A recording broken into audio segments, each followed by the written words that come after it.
आप सभी का हमारे इस YouTube चैनल पर स्वागत है। फ्रेंड्स, आज के हम इस वीडियो में त्रिभुज का क्षेत्रफल निकालना सीखेंगे और वो भी बहुत ही आसान से आसान तरीके से। फ्रेंड्स, अगर आप हमारे चैनल पे पहली बार आए तो चैनल को ज़रूर सब्सक्राइब कर लेना।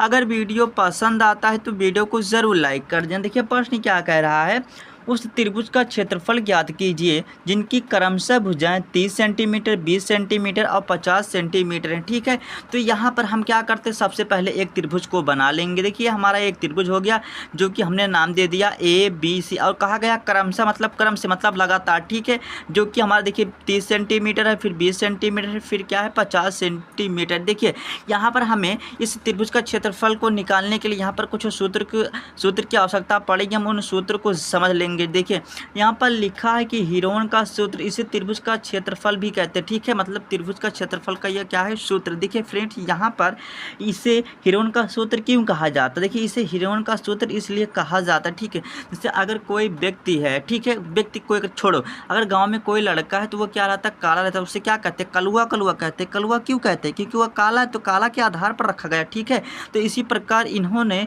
इस एक व्यक्ति का नाम था हिरोन। ठीक है, इन्होंने क्या किया था, जो त्रिभुज का क्षेत्रफल था इसको निकाला था। ठीक है, ये जो सूत्र है इस सूत्र को निकाला था। ठीक है, तो यहाँ पर इनके नाम पर पड़ गया हिरोन का सूत्र। जैसे आप पढ़ते हैं न्यूटन का नियम, तो आप न्यूटन का नियम क्यों पढ़ते हैं, क्योंकि न्यूटन ने ही दिया था ना। बस सेम प्रक्रिया यहाँ पर लिखा गया कि हिरोन का सूत्र, मतलब यहाँ पर ये त्रिभुज का जो क्षेत्रफल है हिरोन के नाम से रखा गया। ठीक है, यही हमारा क्या है, हिरोन का सूत्र। यहाँ पर देखिए क्या होता है, अंडर रूट में हमारा s होता है, फिर s माइनस a होता है, फिर s माइनस b होता है, s माइनस c होता है। अब देखिए यहाँ पर ABC, तो ABC क्या हमारी क्रम से तीनों भुजाएं हैं। ठीक है, तो ये हमारी क्या है, तीनों भुजाएं। अब यहाँ पर देखिए जो हमारा s है, हम s को समझेंगे कि s हमारा क्या है, कि ऐसे लिखा। देखिए s हमारा क्या अर्ध परिमाप है। देखिए यहाँ पर अर्ध परिमाप क्या होता है, आप तीनों भुजाओं को योग कर लेंगे, मतलब आप तीनों भुजाओं को जोड़ देंगे। ठीक है, तो a plus b plus c आप क्या करेंगे, 2 से भाग कर देंगे, मतलब आधा कर देंगे, इसलिए इसे कहा गया अर्ध परिमाप। ठीक है, अब यहाँ पर चलिए अब हम हल करते हैं बाबू,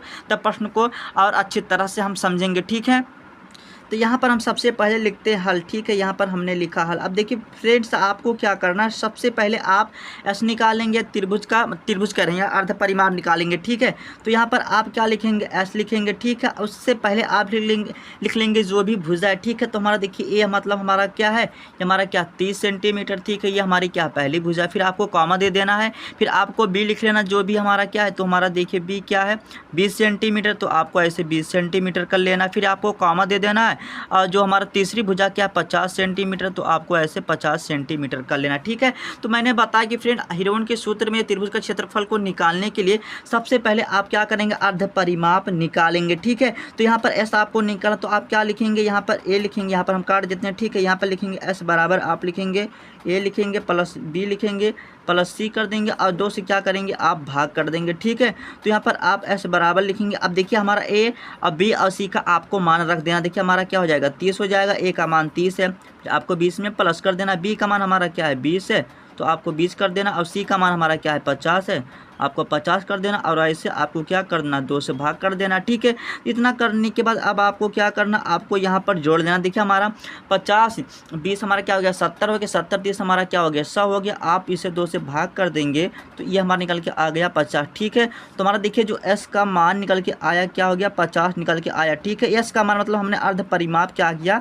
50 निकाल लिया। ठीक है, अब हम लगाएंगे हिरोन का सूत्र। देखिए फ्रेंड, अगर हम हिरोन का सूत्र लगाएंगे तो वहाँ से हमें क्या होगा, त्रिभुज का क्षेत्रफल निकल जाएगा, या हिरोन के सूत्र से हम प्रयोग करेंगे, मतलब बस इतना समझो कि हमें त्रिभुज का क्षेत्रफल निकल जाएगा। ठीक है, अब लिखेंगे हम हिरोन का सूत्र का प्रयोग करेंगे। ठीक है, तो देखिए फ्रेंड यहाँ पर हमने लिख दिया कि हिरोन सूत्र से मतलब आप हिरोन का सूत्र प्रयोग कर रहे हैं। ठीक है, ये हमारा क्या था, सूत्र था। ठीक है, अब इतना करने के बाद हम क्या करते हैं, चलिए अब फटाफट मान रख देते हैं। देखिए हमने एस का मान क्या निकाला 50 निकाला, तो आपको ऐसे 50 कर देना। फिर देखिए यहाँ पर आपको ब्रैकेट में 50 कर देना, मतलब ऐसे। अब देखिए ए का मान हमारा क्या था 30 था, ये देखिए हम देख लेते हैं। ठीक है, हमारा जो ए का मान देखिए यहाँ पर क्या था 30 था। ठीक है, तो यहाँ पर हम क्या करेंगे 30 कर देंगे, तो यहाँ पर ये हमारा 30 हो गया।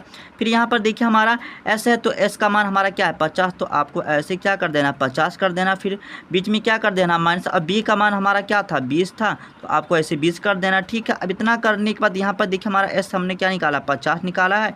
अब सी का मान हमारा क्या है 50, और यहाँ से आपको कैलकुलेशन कर लेना, ठीक है। अब इतना करने के बाद यहाँ पर आपको आगे आपको हल कर लेना, ठीक है। तो अगर आप आगे हल कर लेते हैं तो आपका यही आंसर हो जाएगा जो भी होगा, ठीक है। अब यहाँ से देखिए हमारा 50 हो जाएगा। अब यहाँ पर जब कोई साइन नहीं रहता तो हम गुना मान लेते हैं, ठीक है। तो आप 50 में से जब 30 को घटाओगे तो बाबू क्या होगा 20 प्राप्त हो जाएगा, ठीक है। यहाँ पर हमने गुना मान लिया क्योंकि यहाँ पर कोई साइन नहीं था। अब 50 में से आप 20 को घटाओगे तो हमारा क्या हो जाएगा 30 हो जाएगा। अब यहाँ से आप घटाओगे या घटाओगे कुछ नहीं मिलेगा, ठीक है। अब इतना करने के बाद यहाँ से अब आपको क्या कर लेना, इन सभी को आपस में गुना कर लेना, ठीक है। देखिए 50 अब 20 अब 30 का आपस में आपको गुना कर लें। देखिए ये हमारा क्या है 50 है, और यहाँ पर एक बार हम लिख लेते हैं। देखिए 50 हो गया, ठीक है। अब 20 और 30 का आपको गुना कर लेना है, ठीक है। तो ये हमारा क्या हो जाएगा, तो यहाँ पर देखिए जब आप 20 और 30 का गुना करेंगे तो क्या हो जाएगा हमारा 60 हो जाएगा, ठीक है। इतना करने का देखिए फ्रेंड यहाँ पर आप इसका गुणनखंड कर लेंगे, ठीक है। अगर आप यहाँ पर गुना कर लेंगे 50 और 60 का तो ये हमारा लंबा हो जाएगा, ठीक है। इससे पहले हम क्या करते हैं इसका गुणनखंड कर लेते हैं, ठीक है। यहाँ पर हमारा क्या है 50 है, तो 2 से हम भाग कर लेंगे, मतलब इसका हम 2 से काटेंगे, ठीक है।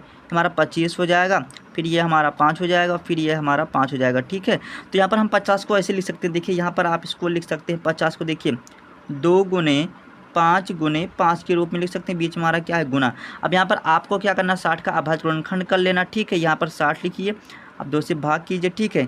30 हो जाएगा, फिर 2 से काटेंगे 15 हो जाएगा, फिर आप 3 से काटेंगे 5 बार में, ठीक है। ये हमारा कट के आ गया। तो यहाँ पर हमारा निकल के क्या आ गया 2 कितनी बार 2 है, फिर हमारा क्या है 3 है, और हमारा क्या है 5, ठीक है।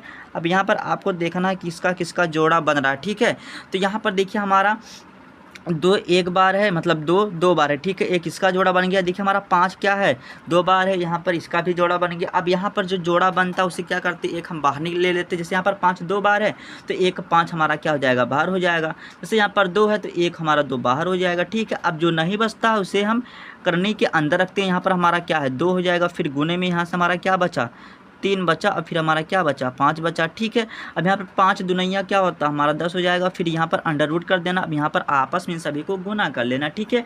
3 दुनिया क्या होता है 6 होता है, 6 पंचे क्या होता है हमारा 30 होता है, और यही हमारा क्या हो जाएगा सेंटीमीटर स्क्वायर, यही हमारा आंसर हो जाएगा, ठीक है। तो फ्रेंड्स मैं उम्मीद करता हूँ कि वीडियो आपको ज़रूर पसंद आया होगा। पसंद आया तो लाइक कर देना, अगर चैनल पर नया है तो चैनल को ज़रूर सब्सक्राइब कर लेना।